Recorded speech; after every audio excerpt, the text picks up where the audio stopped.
Bismillahirrahmanirrahim. Assalamualaikum warahmatullahi wabarakatuh. Perkenalkan, nama saya Listi Angelina dengan NIM 105721126623 dari kelas M23G. Pada video kali ini saya akan membahas dan menjelaskan beberapa materi yang telah saya dapatkan selama di semester 2 ini pada mata kuliah pengantar manajemen.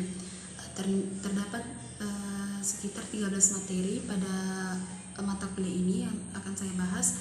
Yang pertama yaitu tentang materi pertama yaitu tentang konsep dasar manajemen. Pada materi ini membahas tentang organisasi dan manajer.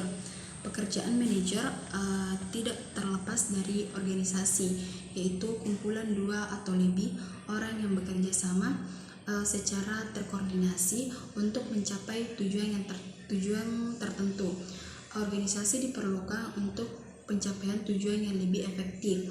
Manajer melakukan proses manajemen dan menggunakan input untuk mencapai tujuan organisasi.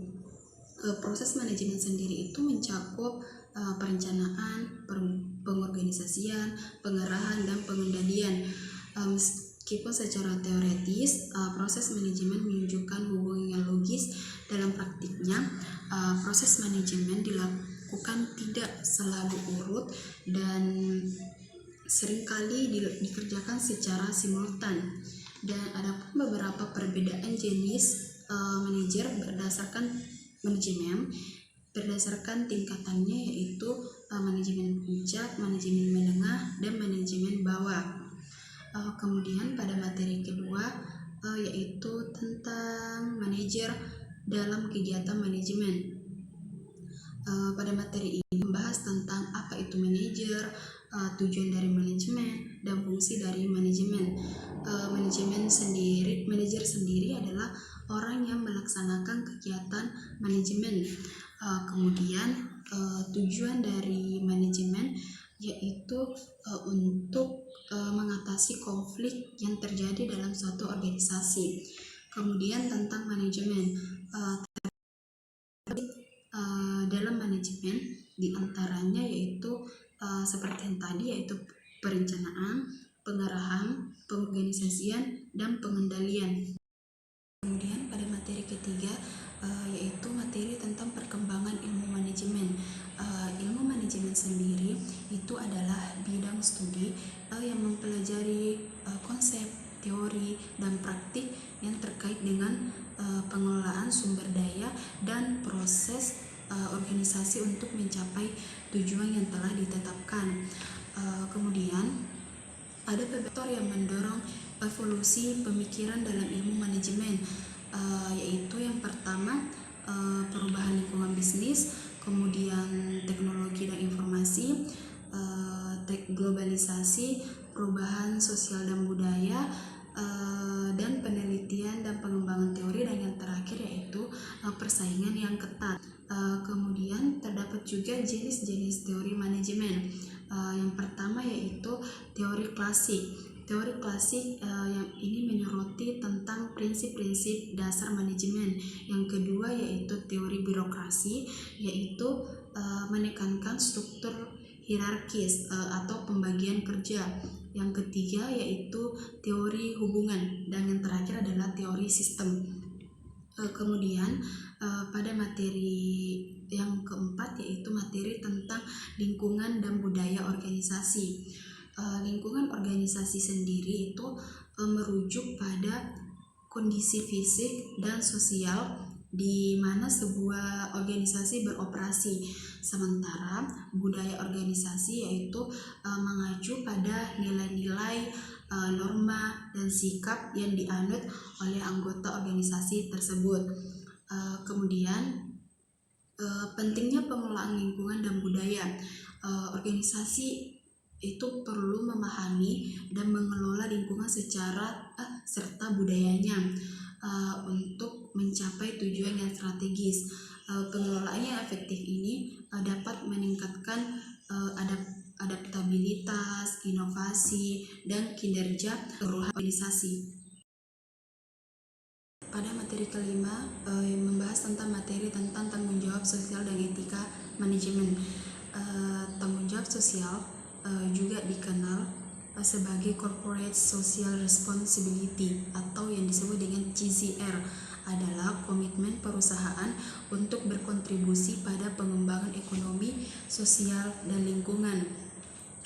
Etika manajemen pada gilirannya adalah aplikasi prinsip-prinsip moral dan nilai-nilai etis dalam keputusan dan perilaku bisnis. Tanggung jawab sosial dan etika manajemen memberikan dampak positif bagi perusahaan, seperti peningkatan reputasi, loyalitas pelanggan, kepuasan karyawan, dan pengurangan risiko hukum. Kemudian pada materi ke-6 yaitu tentang fungsi perencanaan dan pengambilan keputusan. Pada materi ini membahas tentang apa itu perencanaan. Perencanaan atau planning adalah sebuah proses yang dimulai dari penetapan tujuan organisasi dan menentukan strategi. Manfaat perencanaan yaitu pengarah organisasi, minimalisasi ketidakpastian, efisiensi sumber daya, penetapan standar dalam pengawasan kualitas, itu yang terakhir. Kemudian dalam pengambilan keputusan terdapat beberapa proses, yaitu investigasi masalah, penentuan alternatif, penentuan keputusan, dan yang terakhir yaitu implementasi atau pengawasan. Kemudian pada materi yang ke-7 yaitu manajemen strategi perusahaan.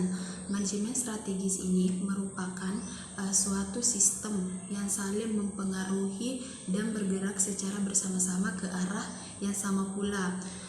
Penggunaan manajemen strategi ini dapat membantu memahami kekuatan bersaing dan mengembangkan keunggulan kompetitif berkelanjutan secara sistematis dan konsisten. Dengan manajemen strategi yang baik dalam sebuah perusahaan, maka ini dapat memberikan peluang yang cukup besar untuk mencapai tujuan perusahaan, yaitu mendapatkan profit yang besar. Kemudian pada materi yang ke-8 yaitu fungsi pengorganisasian dalam manajemen. Fungsi pengorganisasian atau fungsi organisasi dalam manajemen adalah proses mengatur wewenang, tugas, dan tanggung jawab pada setiap individu yang berkaitan dengan perusahaan atau organisasi. Manfaat utamanya termasuk mempermudah koordinasi, membagi tugas sesuai kondisi, dan mengoptimalkan penggunaan sumber daya. Proses pelaksanaannya juga melibatkan perencanaan yang matang, dan pembagian tugas yang jelas, alokasi sumber daya efektif, dan evaluasi strategi yang kontinu. Kemudian pada materi ke-9 yaitu manajemen sumber daya manusia. Manajemen sumber daya manusia atau disingkat dengan MSDM adalah suatu proses pelaksanaan kegiatan pengadaan, pelatihan, dan pengembangan serta pemberian kompensasi dan beberapa hal yang berkaitan dengan sumber daya manusia yang bertujuan agar menciptakan manusia yang produktif. Manajemen sumber daya manusia atau MSDM ini ditunjang dengan beberapa unsur, yaitu pengusaha, karyawan, dan pemimpin. Manajemen sumber daya manusia memiliki fungsi yaitu perencanaan, pengorganisasian, pengarahan, pengendalian, pengadaan, pengembangan, kompensasi, pengintegrasian, pemeliharaan, kedisiplinan, serta pemberhentian. Kemudian pada materi ke-10 yaitu perilaku individu dalam organisasi. Perilaku individu dalam organisasi adalah bentuk interaksi antara karakteristik individu dengan karakteristik organisasi. Adapun karakteristik yang melekat pada individu yaitu yang pertama ciri-ciri biografis seperti umur, jenis kelamin, dan status perkawinan. Kemudian yang kedua yaitu kepribadian, yang ketiga adalah sikap atau attitude, dan yang keempat adalah kemampuan, dan yang terakhir adalah persepsi. Kemudian pada materi ke-11 yaitu motivasi dan kepemimpinan. Kepemimpinan sebagai kemampuan untuk kepemimpinan itu adalah kemampuan untuk memengaruhi suatu kelompok menuju pencapaian sebuah visi atau tujuan yang telah ditetapkan. Organisasi memerlukan kepemimpinan yang kuat dan manajemen yang kuat untuk efektivitas yang optimal. Kepemimpinan ini berpengaruh terhadap kinerja karyawan. Hasil penelitian juga menunjukkan hubungan yang positif dan signifikan. Maka setiap peningkatan atau perbaikan terhadap kepemimpinan akan meningkatkan kinerja karyawan. Kemudian motivasi didefinisikan sebagai proses yang menjelaskan mengenai kekuatan, arah, dan orang dalam upaya untuk mencapai tujuan. Motivasi di dalam pribadi orang akan berpengaruh langsung terhadap tindakan yang akan dilakukan, karena motivasi merupakan kekuatan yang ada dalam diri seseorang untuk berbuat sesuatu yang dapat memuaskan keinginannya. Kemudian pada materi ke-12 yaitu materi tentang komunikasi dalam organisasi. Komunikasi dalam organisasi merupakan elemen vital yang mempengaruhi efektivitas dan efisiensi operasional organisasi. Terdapat beberapa tiga jenis pendekatan komunikasi organisasi, yaitu yang pertama pendekatan makro.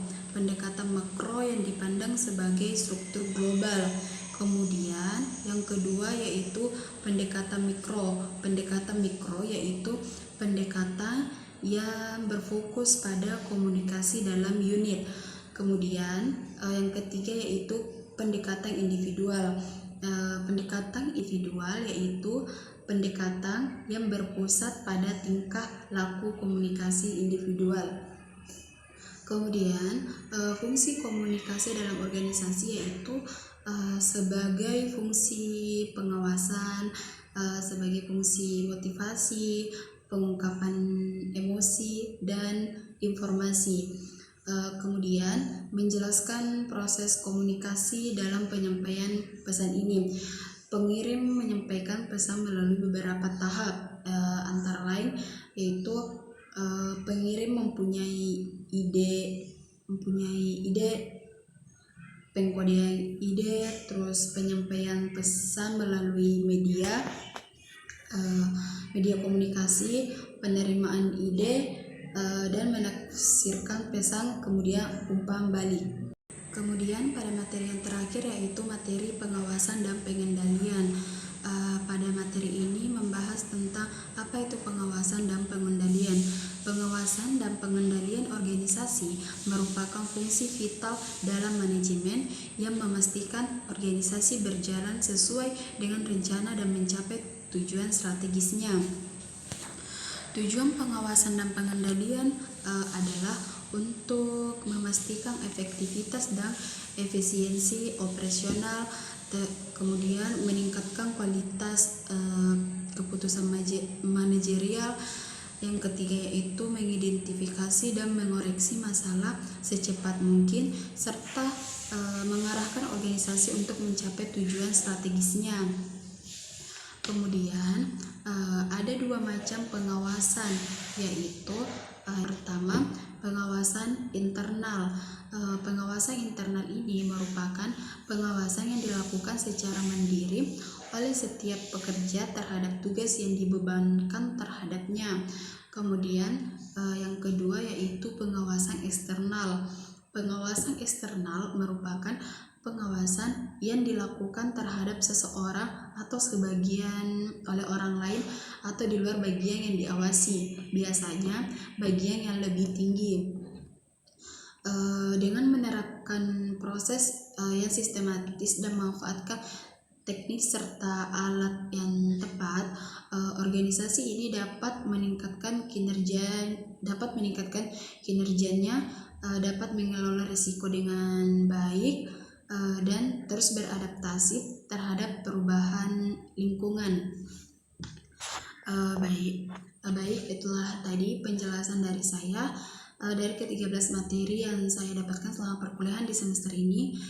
Kurang dan lebihnya mohon dimaafkan. Saya ucapkan terima kasih. Assalamualaikum warahmatullahi wabarakatuh.